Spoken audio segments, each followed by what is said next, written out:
Introduction. I was impatient to get going. Plans had been made. I knew what needed to be done, but the weather was against us. From the window of the Royal Air Force jet, all I could see was the heavy clouds beneath us as we circled over Scotland. Thick fog had rolled in around the airport in Aberdeen, preventing planes from landing, so for the moment I was stranded in mid-air. As a woman in a hurry, the delay was frustrating. My mind was already turning over the huge number of things I needed to do back in London once I took over as the Prime Minister of the United Kingdom. But before all that, I had an appointment with Her Majesty the Queen, and we were now at risk of being late or not getting there at all. At last, a gap in the skies appeared, and the pilot managed to get us down on the ground. Another bumpy landing. Boris Johnson, my predecessor, had flown up ahead of me on a different plane to see the Queen and officially tender his resignation as Prime Minister. His idea that we should fly together had been vetted by the government's cabinet minister. I guess it was too much of a security risk to have the outgoing and incoming Prime Ministers on the same plane. On arrival in Aberdeen, the plan was for me, my husband Hugh, and my principal private secretary, Nick Katsaras, to transfer to a helicopter for a short flight to Balmoral Castle, said to be the Queen's favourite residence. The fog made this impossible, so instead we set out by road, adding yet more time to our journey. Our small convoy eventually arrived at the castle, where we were welcomed by the Queen's private secretary, Edward Young, and shown inside. Then alone, I was shown into Her Majesty's drawing room. The Queen, at the age of 96, seemed to have grown frailer over the previous year, but she was evidently determined to carry out her constitutional duty of appointing the Prime Minister in person, as she had for each of my 13 predecessors. This is how it works in the United Kingdom. The monarch invites the leader of the party able to command a majority in the House of Commons to become Prime Minister and form a government. I was told in advance that she had made a special effort to be standing to greet me, and she gave no hint of discomfort. She was as resolute, determined, and charming as ever. Although I'd seen her at various Privy Council meetings and events, this was only my second one-on-one audience with her. On the previous occasion, after I had been removed from a different job in the government, she had remarked that being a woman in politics was tough. After I had accepted Her Majesty's invitation to form a new government, we spent around 20 minutes discussing politics. She was completely attuned to everything that was happening, as well as being typically sharp and witty. Towards the end of our discussion, she warned me that being Prime Minister is incredibly aging. She also gave me 2 words of advice. Pace yourself. Maybe I should have listened. Once we'd finished our conversation, Hugh joined us for a few minutes. She joked about our daughters, then made some jokey observations about our new living quarters at Downing Street. We left with Her Majesty telling me she looked forward to our speaking again next week. I had no idea this meeting would be our last, and her final formal engagement as monarch. I left Balmoral as Prime Minister, and we began the trip back to London. Once again, the weather frustrated our plans as torrential rain poured down. I was amazed by the number of people who showed up to film the car and watch my every move. I was due to give my first speech outside number 10 Downing Street, the official residence of the British Prime Minister, before going inside, but my people prepared an indoor option as the skies darkened, convinced that fate was on my side and the weather would clear. I insisted on circling round in the car. Eventually, the moment came. I went straight from the car to speak at the lectern in front of my new home, telling the country, together we can ride out the storm. Having delivered this optimistic forecast and posed with Hugh for the obligatory photographs, I went inside to begin work. There was a lot to do. I had the cabinet to appoint, my first Prime Minister's questions the next day to prepare for, and then a major announcement on our support for people's energy bills the day after that. We had prepared a plan for the first 100 days in office, and there was no time to lose. There was also no time to stop and reflect. Some people have asked how it felt to win the leadership election of the Conservative Party and thus became British Prime Minister, and to step over the threshold of number 10. What was going through my mind? The truth is, the whole experience, from the moment Boris resigned, had felt like a roller coaster, during which I was constantly in performance mode. I was moving from event to event, meeting to meeting, knowing that at this early stage, I had to get everything right. What actually came next, of course, was a profound shock that would reverberate around the world. The civil service and royal officials had been quietly making plans for the Queen's funeral and the ascension of the new monarch for decades. Operation London Bridge, as these plans were called, had been worked out in immense detail and tweaked over the years by successive governments in readiness for just this moment. But on a more human level, we were utterly unprepared. As I had just seen for myself, the Queen had remained robust, mentally sharp, and determined to do her duty. There simply wasn't any sense that the end would come as quickly as it did. The first real indication I had of the gravity of the situation was on Wednesday night, the day after I became Prime Minister. Having appointed my new cabinet, my new ministers were set to be formally sworn into office, with the Queen joining remotely by video link from Balmoral. As we assembled in the Cabinet Office just before 6 p.m. for the meeting, word reached us that Her Majesty would not be available, as she had been advised to rest. That was when the machine kicked into action. My black morning dress was fetched from my house in Greenwich, frantic phone calls took place with Buckingham Palace. I started to think about what on earth I was going to say if the unthinkable happened. The following morning, I was given an update that there were ongoing concerns for Her Majesty's health and contingency plans were starting to be set up. But with no further public comment from the palace and no clear idea how quickly things would develop, we had to press ahead with the day's business. I went mid-morning to Parliament, where we were scheduled to have a debate at 11:40 a.m. The House of Commons was full of the usual political squabbling. I was set to speak about my government's plans to tackle energy prices, though I had begun to think about a completely different speech that it would be my duty to give. Not long after I sat down after giving my speech, Nidyam Zahari, the Cabinet Office Minister, entered the House of Commons chamber and came to sit next to me. I had spoken to him earlier about his role in coordinating some of the necessary arrangements if and when Operation London Bridge kicked in. So this was clearly not a good sign. He told me we had received word that things were very grave indeed.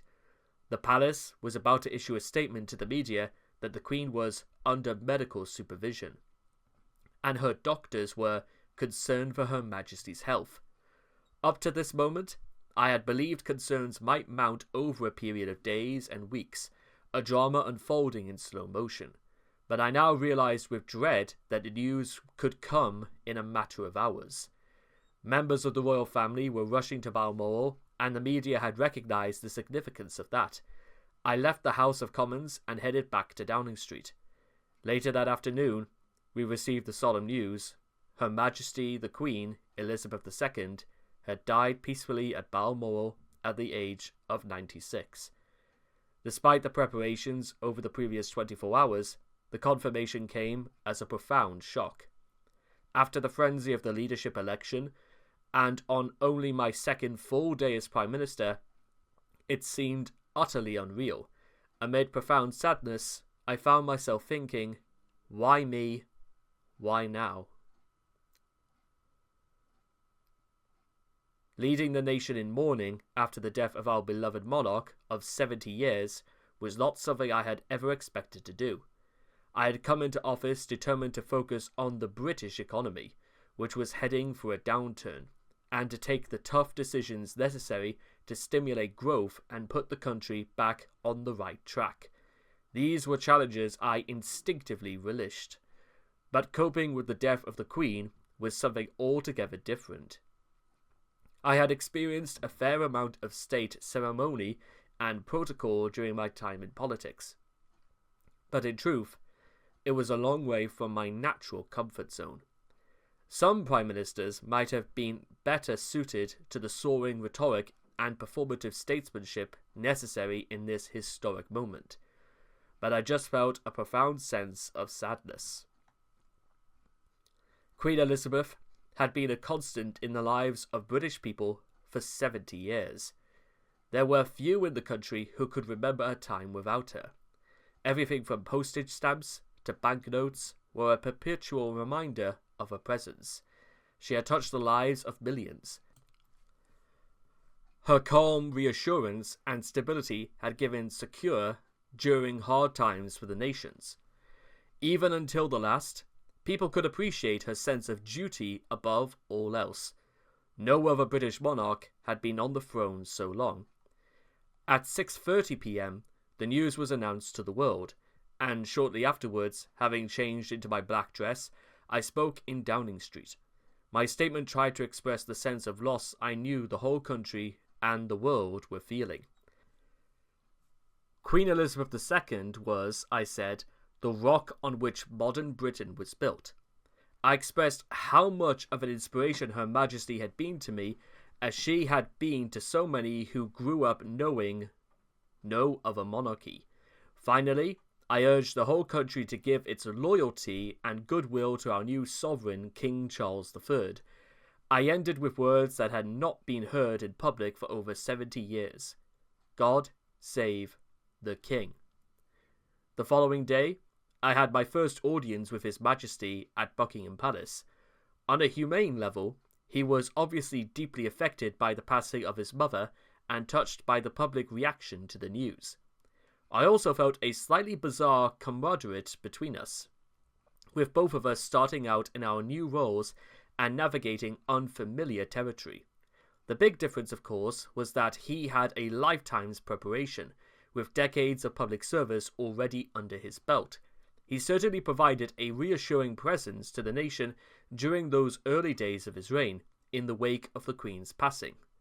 The next 10 days were a somber succession of ceremonies and public engagements as Hugh and I travelled with King Charles and Queen Camilla to memorial services around the UK. Politics was put on hold as we focused on a successful transition and handling what was a massive global event.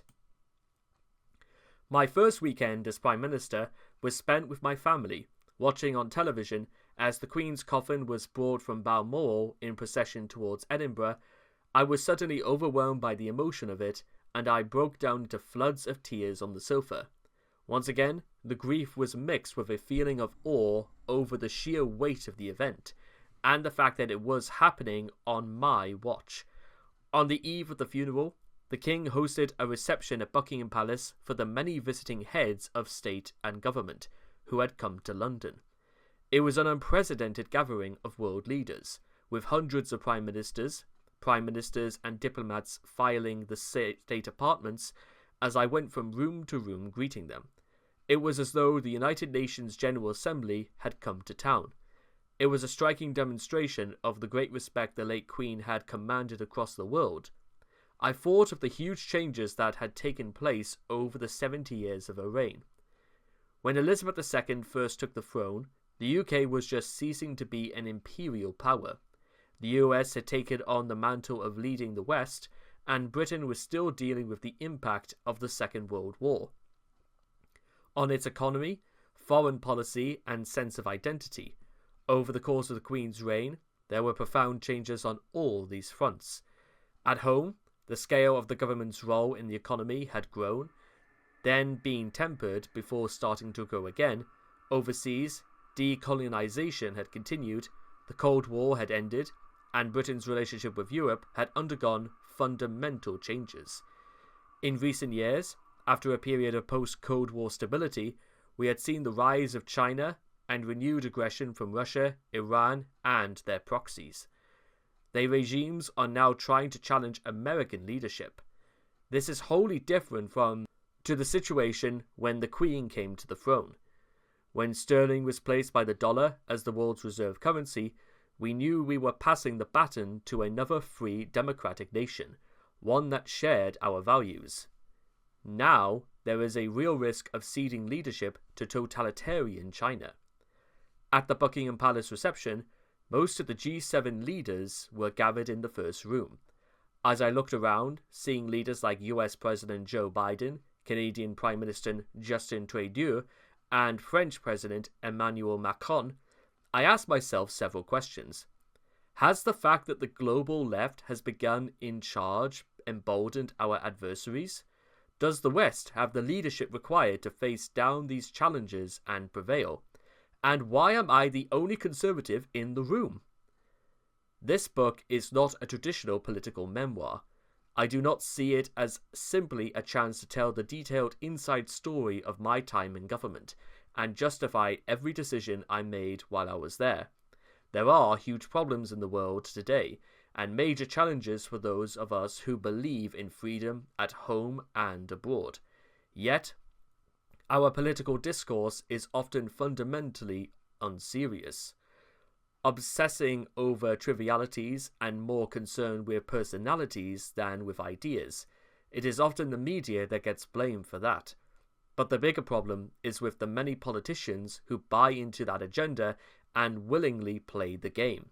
The result is a political establishment driven by short-term popularity, drifting on the prevailing winds of fashionable commentary. The real deep-rooted issues in our society and our world are considered too intractable to be tackled. I got into politics because I believe in the battle of ideas and in pursuing the policies that will make things better. I have strong views about the bold changes required to ensure that freedom and democracy win. I am not one of those who think the job of politicians is to manage whatever census or consensus that find when they take office and go with the flow. I think it is the job of political leaders to lead. That means challenging the consensus and making very clear what you believe in and what you think is going wrong. It also means making genuinely tough decisions, despite the ingrained hostility of others. I was in government for exactly a decade, beginning as a junior education minister and ending as Prime Minister. Throughout that time, I sought to challenge accepted orthodoxy and push a conservative agenda against entrenched vested interests. My scope for doing so was, however, limited most of the time by the fact that I was serving under or alongside others whose priorities did not always match my own, and who had the power to hold me back. When I stood for the leadership of the Conservative Party, I had the opportunity to make clear to party members what I believed. Whether you call me a Thatcherite or a committed limited government conservative, it was pretty clear where I stood. I argued we needed to take bold action at once to turn the country around and get the economy moving. Having secured a strong mandate from the party membership for that agenda, I was ready to take it into government and deliver what I had promised. I knew it would be controversial and difficult, but with only 2 years until the next general election, there was no time to waste if we were to get the results we needed. Things did not work out as I had hoped. My time in Downing Street was brief, and I did not have the chance to deliver the policies I had planned. We made mistakes, and I take my share of responsibility for that. I could write a whole book identifying what went wrong, complaining about the unfairness of it all, and justifying the choices I made. Maybe I will write that book one day. But for now, I believe the situation is so urgent that there is no time for finger-pointing. We need to start winning the argument. This isn't just a British problem. The Conservative movement across the West has been faltering for almost a generation. Once it seemed like Margaret Thatcher and Ronald Reagan had shifted the landscape permanently. Now, that work was being undone. Just as there were urgent economic challenges in the UK at the time I stood for the leadership, there were also urgent international challenges to the West. These are becoming ever more pressing. The rise of China and the increased hostility of Russia and Iran are part of the biggest concentrated threat to our established freedoms that we have seen for nearly a century. My deep concern is that we are seeing far too much complacency in response. genuine conservatism has come under attack, not least from those who should be its main advocates. We have high-taxing, introversionist governments expanding the role of the state while professing to be conservative. We have conservative politicians accepting extreme environmentalist dogma and wokeism. Time and time again, left-wing arguments are indulged by those who should be fighting them, enabling the political agenda to move progressively to the left and away from the values that have defined and forged the freedoms for which we have previously fought. The West has lost its way. We need to wake up and meet the challenges before us, or we will lose. Having fought and won an ideological battle against authoritarian communism in the Cold War, we have been allowed ourselves in the years since to become decadent and complacent. We believed we had secured permanent victory, whereas what we really had was more like a temporary truce. There was a time when the US and her allies had a clear mission to spread freedom and saw doing so as a moral responsibility. But too often in recent decades, we had failed to stand up to aggression from authoritarian regimes, which has only emboldened them. It is clear that now we had acted earlier, Russia would not have invaded Ukraine. China and other anti-Western powers will take their cue from how they see us acting and from the things they hear Western politicians saying. Weakness and disengagement will only heighten the threats we face. There has been a tacit assumption that conservatives won the case for free markets, limited government, and low taxes, and that these arguments no longer need to be made. But in practice, by not continuing to fight these battles, we have seen the role and size of the state increase. In the UK, government spending is now up to 46% of the GDP, even higher than it was before the reforms of the Thatcher years, while in the US it is 35% of the GDP, and getting higher under Bidenomics. Just as before, we are going in the wrong direction. As I discovered, the political atmosphere is not conducive to those of us who genuinely believe in small government and low taxes, even suggesting that a conservative government should keep its election promises not to raise taxes, was somehow presented as an extremist position. If that mindset continues to prevail even on parts of the right, we are going to continue getting bigger and bigger government, an ever higher benefits bill, and a tax burden rising to unsustainable levels. We saw in the 1970s how that ends. When the UK had to go to the International Monetary Fund, the IMF, for a bailout thanks to massive inflation and spending under a Labour government. It is not unrealistic to imagine that something similar could happen again. This book is a warning that we have to change our ways if we are to avoid that fate. I believe it is essential for conservatives everywhere to understand the challenges before them. That is what I tried to do, and while I was not sufficiently prepared for the institutional backlash and lacked enough support from my colleagues to win the argument, I remain convinced it needed to be done.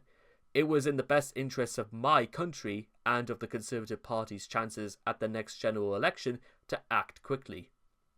I fear that opportunity has waned. Another reason why change is so urgent is the need to refashion the UK's economy in the wake of Brexit. Arguments about whether Brexit was a good or bad thing are irrelevant if we don't answer the question of what we want to make of it afterwards. I have been a firm believer since the British people gave their verdict in the 2016 referendum that we have to reduce regulatory burdens and red tape, put in place more trade deals, control immigration, and boost our economy. That to me is the clear logic of Brexit. What I cannot understand are those supporters of Brexit who want to behave in an anti-growth way and retain or add to business regulations. They are essentially condemning the country to being poorer. The UK has not yet decided if it wants to be Norway on Valium or Singapore on steroids. We are still in a halfway house. with virtually all the EU laws still sitting on our statute book. Contrasts with the Australian and New Zealand in the 1970s, which implemented major reforms to make their agricultural sectors competitive and are now very successful. That is the sort of model we should be looking at, instead of continuing to argue about what happened in 2016. It would not be the first time we have missed an opportunity to make some necessary and fundamental changes to the way our economy works. After the financial crash of 2008, countries responded in different ways, some of which have turned to be our more successful than others. In the UK, we rightfully sought to curb government spending, which had grown too high under Labour. But we did so through a lot of salami slicing, making cuts that would later come back to bite us, rather than taking the opportunity for a fundamental reshaping of the state in the other ways did. We also saw during the so-called New Labour years under Prime Ministers Tony Blair and Gordon Brown a lot of supposedly progressive legislation that embedded a left-wing worldview into our institutions. These range from the Human Rights Act, which has implemented a particular concept of rights rather than freedoms, to the Equality Act, which enshrined the left-wing obsession with identity politics. These are the things with which conservatives intrinsically disagree, but we fail to push back against them for fear of being labelled as illiberal or worse. This brings me to the crux of why I wanted to write this book now. In 2024, both the UK and the US will be having elections. While elections are due in Canada and Australia by 2025, similar conversations are taking place among conservatives in all these countries about what they stand for, how to diagnose their national ills, and how they can best shape their arguments to their electorates. Our nations face many of the same challenges, and I believe the only way for us to present an attractive and credible program for the future is to see the issues I have described as part of a wider need to rediscover genuine conservatism at home and to reinvigorate the power of the West to defend freedom abroad. These two objectives are inextricably linked. This book goes through my experience in government, department by department. In many cases, reforms I wanted fell victim to vested interests and the leftward drift of our national institutions and political culture. Some have accused me of being a willful disruptor, setting out to upset political orthodoxies for the sake of it. I dispute that characterization. While it is true that I see myself as an instinctively anti-establishment figure, I have never wanted to disrupt things for the sake of it. I am, after all, a conservative, and I have had plenty of jobs in government that have required me to be a capable technocrat dealing with problems from prison riots to floods. When I see a failure to tackle long-standing issues, I want to break through the orthodoxy to solve it. When something has not happened for 40 years, it's not because you have the wrong person heading the government this month, it's because something more fundamental is stopping it from happening. Too much of politics has become a cult of the leader and a belief that changing the front person will itself achieve something miraculous overnight. In truth, it requires years of effort and hard work by a team committed to the same objective over a prolonged period of time. For that reason, politics has to be about ideas, the conservative values of patriotism, freedom, and family. We know instinctively why they are better than those of our opponents. Political philosophy and ideology have become unfashionable in recent years, but trying to grip intractable policy issues without them is like trying to navigate a hazardous mountain range in the dark without a compass. Politics is ideological. You either believe in big government running everything, or you don't. You either believe in low taxes stimulating economic growth, or you don't. In order to mount a sustained campaign to fix the problems that need fixing, there has to be an unifying ideology around which a party can rally and for which it can fight. Without that, Well-meaning technocrats will continue to be pulled along the tide of events. Western nations have allowed themselves to become weakened abroad and subject to creeping left-wing nations at home that have caused damage to their economies and harmed growth.